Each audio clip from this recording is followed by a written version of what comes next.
Hello dear students of class 10th biology. आज का lecture 15 है और आज का टॉपिक है रिस्पायरेशन इन एनिमल्स। तो आज हम बात करेंगे रिस्पायरेशन इन एनिमल्स की। तो यहाँ पे हम फर्स्ट पॉइंट हमने लिखा है unicellular animals. What do you mean by the unicellular animals? Unicellular animals से आप क्या समझते हैं? इसका आंसर जो है कमेंट बॉक्स में जरूर दीजिएगा।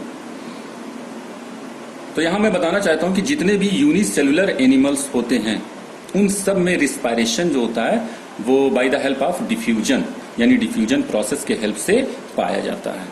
ओके डियर स्टूडेंट्स, अर्थवॉर्म्स जो होते हैं, ओके, ये अर्थवॉर्म्स अपने स्किन का यूज करते हैं क्योंकि इनके स्किन में इनकी स्किन जो होती है वो बहुत ही मॉइस्ट होती है, नम होती है और उसमें वेरी गुड ब्लड सप्लाई, और जो ब्लड सप्लाई होता है वो बहुत अच्छा होता है और इसलिए अर्थवर्म जो होते हैं वो अपने स्किन का यूज करते हैं फॉर रिस्पायरेशन।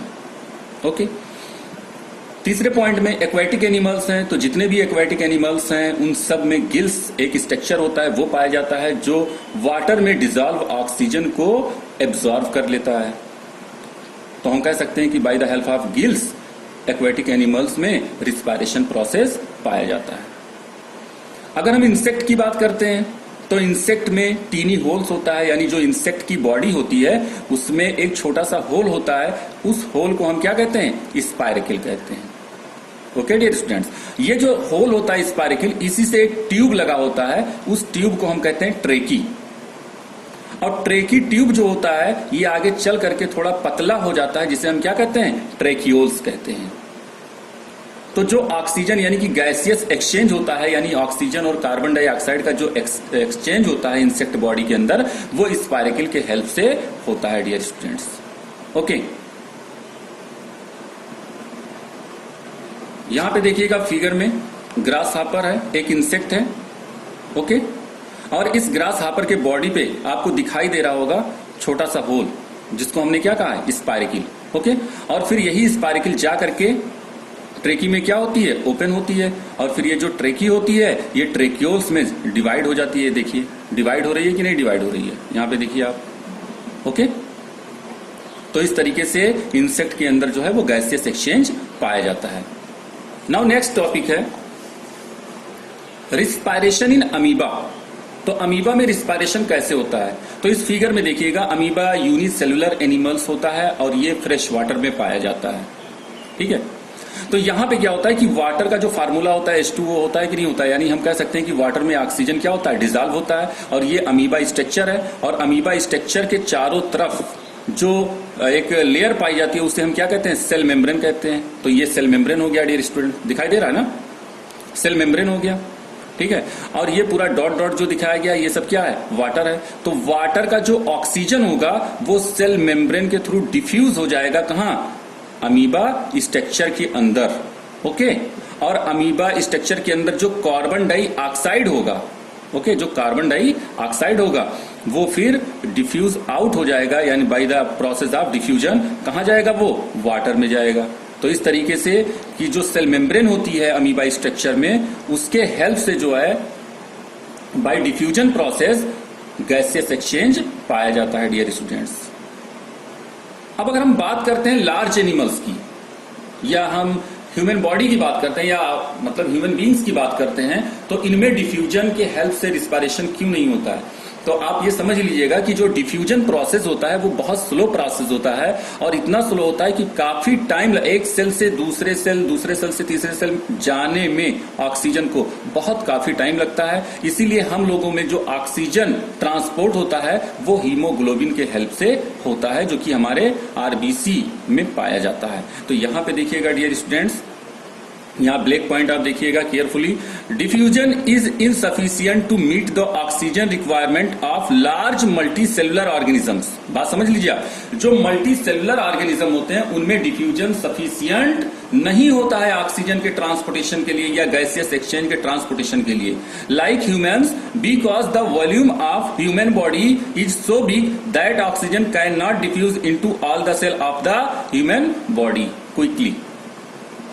ओके और यहाँ पे जो स्ट्रक्चर दिया गया है डियर स्टूडेंट, रेड कलर का आपको दिखाई दे रहा है, ये स्ट्रक्चर किसका है? आरबीसीज का स्ट्रक्चर है। और इसी आरबीसीज में क्या पाए जाते हैं? हीमोग्लोबिन पाए जाते हैं, जो हमारे बॉडी के अंदर जब ऑक्सीजन आता है लंग्स के अंदर, तो वो ऑक्सीजन जो होता है वो हीमोग्लोबिन में क्या हो जाता है? डिजॉल्व हो जाता है, और बाई ब्लड सर्कुलेशन वो सेल टू सेल क्या करता रहता है? पहुंचता रहता है।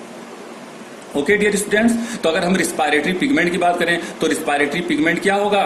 हीमोग्लोबिन होगा। यहां पे देखिए लिखा हुआ है haemoglobin. Okay, human blood contains ए रिस्पायरेटरी पिगमेंट कॉल्ड हीमोग्लोबिन, और ये हीमोग्लोबिन कहां पाया जाता है डियर स्टूडेंट्स? आरबीसीज में पाए जाते हैं।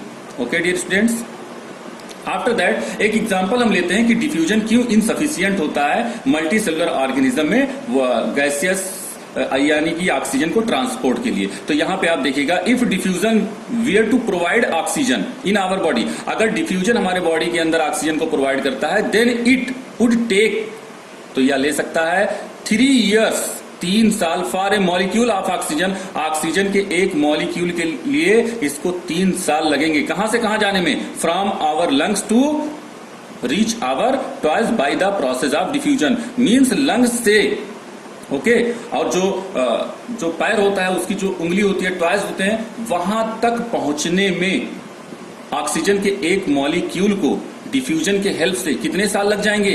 3 साल लग जाएंगे। तो बताइए डियर स्टूडेंट, जब इतना काफी टाइम लगेगा तो क्या डिफ्यूजन प्रोसेस हमारे बॉडी के लिए सफिशियंट है?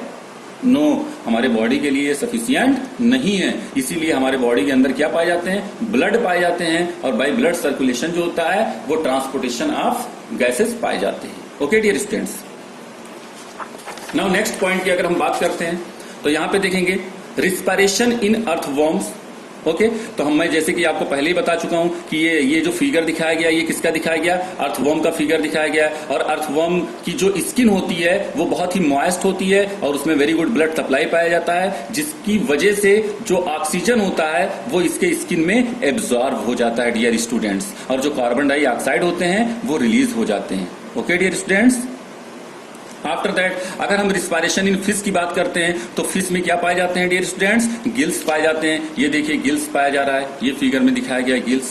ओके, यहां पे दिखाया गया, इस फिगर में रेड कलर आपको दिखाई दे रहा होगा, ये भी क्या है? फिश के गिल्स हैं। ठीक है, तो माउथ से आपने देखा होगा कि जो फिश होती है वो हमेशा वाटर को क्या करती रहती है? लेती रहती है माउथ के हेल्प से। तो माउथ के हेल्प से जब वाटर जाएगा और गिल्स के पास पहुंचेगा तो उस वाटर के अंदर जो ऑक्सीजन होगा गिल्स उसको क्या करेगा? एब्जॉर्ब कर लेगा।